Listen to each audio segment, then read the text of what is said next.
Every single person running for mayor and the current mayor have now talked about you on the campaign trail. I know, both last night and this past week. He's gone extra hard, including bringing my name up, as we saw in the press conference earlier this morning. Do you think this will help his numbers or not? No, it won't. It obviously will not. It's still annoying, though. Here's what took place. There's a crisis, and people's lives are at stake. God forbid another 9/11. Can you imagine Mondami in the seat? Hey, yeah, I could. He'd be cheering. Yeah, well, it's another problem. But can you imagine that? No. Listen. Mondami was in the seat on 9/11. Yeah. What would have happened in the seat? Oh, come on. I mean, this is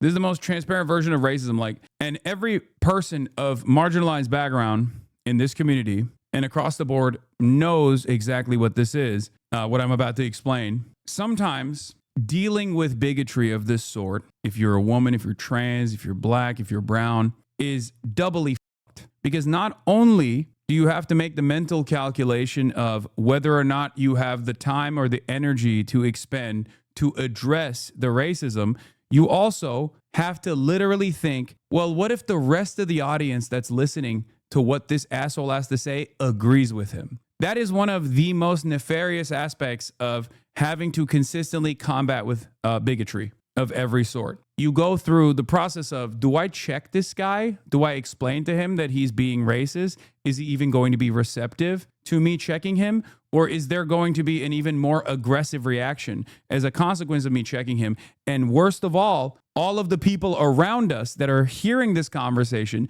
will they actually side with me? It is doubly socially isolating to have to go through that mental calculation every step of the day, every day throughout the week. And it's one that women have experienced in terms of dealing with misogyny. It's one that black people have experienced in terms of dealing with white supremacy. It's one that brown people have experienced in terms of dealing with bigotry. And it's one that trans people experience as well. This is a part of understanding intersectionality. And cynical actors such as Andrew Cuomo and Eric Adams will lean into that. And I don't know how to deal with that. I don't know how to check that. Here is Zohran's response to it. Before you sat down here on Sid Rosenberg's radio show, your opponent Andrew Cuomo said this, quote, "God forbid another 9/11. Can you imagine Mamdani in the seat?" End quote. Rosenberg responded by saying he'd be cheering. Andrew Cuomo said, quote, "That's another problem." I want to get your reaction. This is disgusting. This is Andrew Cuomo's final moments in public life, and he's choosing to spend them making racist attacks on the person who would be the first Muslim to lead this city. And frankly, it's not about me. It's about the fact that there are more than 1 million Muslims who live in New York City.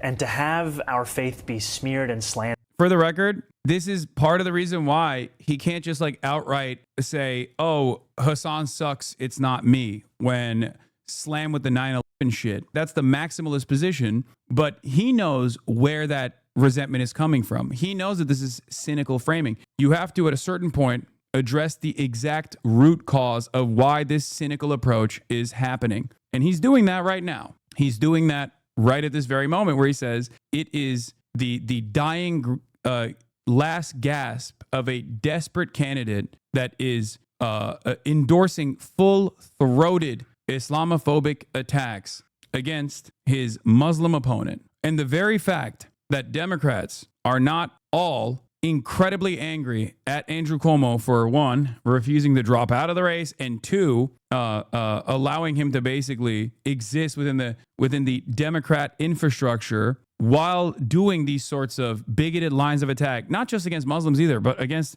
all different marginalized backgrounds, as we saw in last night's AI attack ad that he crafted, that they quickly posted and deleted. The very fact that a person who is claiming to be a true Democrat, an institutional Democrat on this race, is hitting maximalist, Islamophobic, and racist attacks against the actual Democrat on the ticket is insane. Where are all the vote blue no matter who liberals who claim that Bernie Sanders did not do enough? Even though Bernie Sanders not only endorsed Hillary Clinton, but actually went all around the country at the behest of Hillary Clinton and did the same for Joe Biden as well. I think the broader liberal attitude towards candidates that they previously thought were unelectable or radical is changing. Okay. There is a much healthier attitude from the liberal base towards the likes of Zohran Mamdani and towards the likes of Graham Plattner as well. We shall see how that translates to the Michigan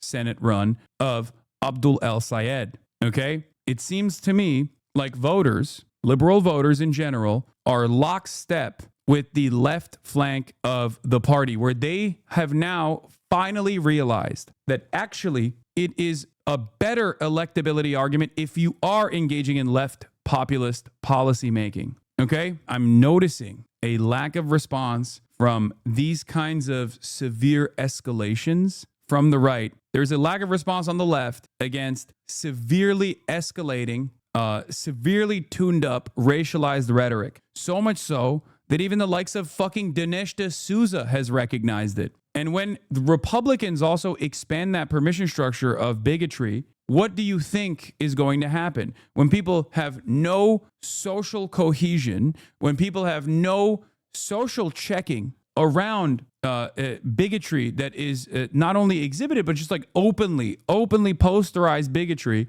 a lot of those people are going to feel infinitely more comfortable doing it.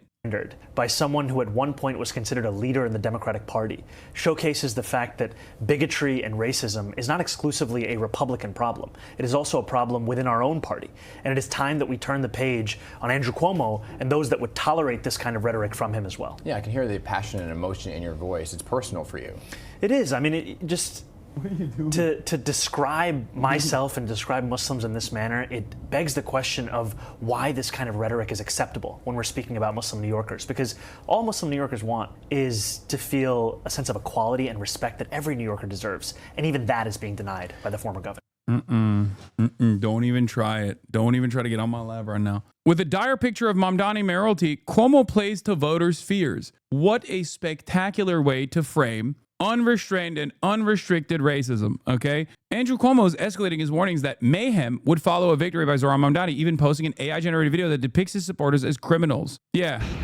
And when asked to, when called into question his fucking remarks about Zohran Mamdani on the Sid Rosenberg show, this is what he retaliated with. It was just like last night when he was asked about directly addressing his victims, specifically the one that was in the room. He turned around and said, "Oh, why don't you do BDS on Uganda?" A radio show that I was on. I was not the co-host of the radio. The host.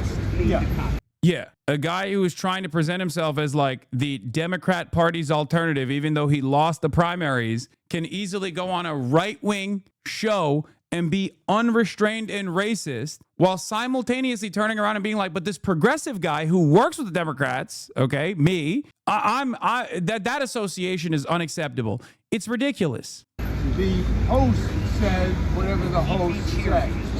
All right, that's the host. Go talk to the host. Okay, the host said whatever the host said. The fuck do you mean? This entire campaign, you've been like, oh, well, what about what Hassan Piker said in 2019? Fucking asshole. About that.